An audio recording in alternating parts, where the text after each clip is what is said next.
because if you don't come to me, you're going to go to somebody else and you're going to pay them, and that's going to be even more disrespectful to me, that you will go to a stranger and pay for them to do something for you, but you'll come to somebody you know and trust and then think they should do it for free or for next to nothing. Now, I do give discounts here and there, you know, but if you always asking, it's like, no, this is my time, this is my energy, this is how I pay my bills.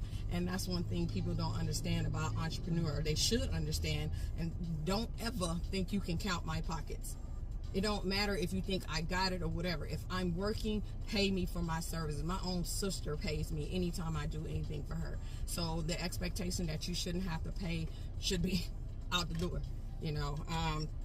So it is a frustration to deal with those type of scenarios when you bust your ass and you work and you do a good job, and then people think that you're just supposed to do them a solid, and then they got a nerve to get an attitude with you when you're like, no, I'm not going to do you a solid. I'm sorry, this is what I do for a living. I don't come to your job and ask you to do nothing for me for free.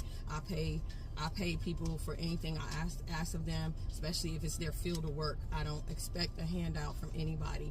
I save my money up and I pay for what I want, and hopefully I'm using businesses with people I know. I just picked up an order from a young lady that I've known for years, and she started doing embroidery and things like that, and so I solicit her business, I pay her fees, and then I also drive an hour out to her house to pick up my orders from her, because I respect her grind, I respect her business, and I want to support because she does good work. And if that don't tell you how I see things, it's like, you know, it's just a frustration in those aspects. So anyway, so the past 105 days, I decided to start working for this company, and I was putting in 40 to 50 hours a week. And again, going back to the tax thing, as an entrepreneur, you try your best not to pay taxes. So I was like, let me just go work for this company, and that way I can max out on paying the federal government so it can offset my income at the end of the year. And I haven't worked for a company since 2004. I've been an entrepreneur since the age of 14, so I've always had a business going. Even when I did work for other businesses, I still had my own thing going until 2004, and I just cut all that out. And so everybody's like, oh, it's easy, you're at home, you're this, you're that. I'm like, the first week I hated it, and I'm like, this is not me.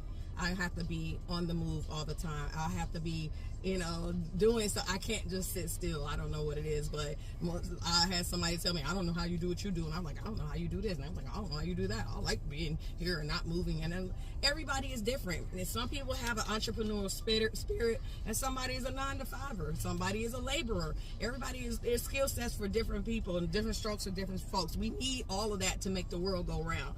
But, you know, after that first week, I was like, yeah, nah, this is not for me. I want out. But I committed to a certain amount of time, and I stuck to that commitment no matter how much I did not want to do it. While I spent those 105 days, 40 to 50 hours, I still had to run my other 4 businesses. I still had to go out of town. I still had to deal with staff. I still had to do payroll. I still had to do hiring. I still had to speak with my clients. I still had to do invoicing. I still had to do all these things, make sure I had the right materials, had the uniforms, all these things I still had to do, because guess what?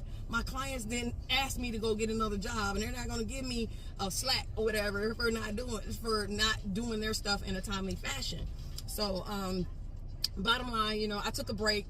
Except for my brother's birthday last week. I just took a break. I needed time to myself too, and I still had to work.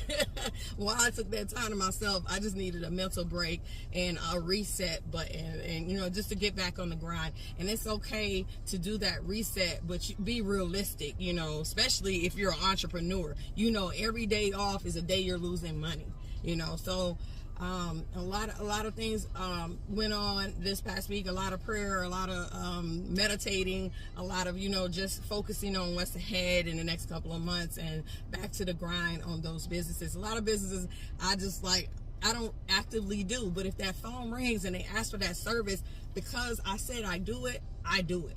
I put the time in and I do it, and I take care of it. And today was no exception to get those things done. And I hope I did a great job, and you know, people enjoy the service that I provided today. But just keep in mind, people, anytime someone is doing some work for you, pay them. Look out for them. Pay them what they're worth. You know, I give heavy discounts to sometimes I do things at cost for my family and friends if I feel like it. Don't expect it, but there's certain people I am going to look out for because they always looked out for me. So, you know, it's going to be, like I said, at cost, because I still got people to pay. You know, I still got staff to pay, still paying for materials, still paying for things like that. And I don't mind doing it. But, you know, don't come in my world and say, oh, she's good at that, I'm going to ask her to do me a solid. No, we're not doing that. Anyway, so, again, glad to be back on here with you guys. Linguistic Lips is coming back soon. I'm probably going to do some recap videos so you guys see that. We got a lot of subject matter we want to go over and talk to. I mean, from the 20s up to the 60s. We want to hear it all. Hope you guys tune in. So, as always, love yourself, love each other. Have a blessed day. Bye.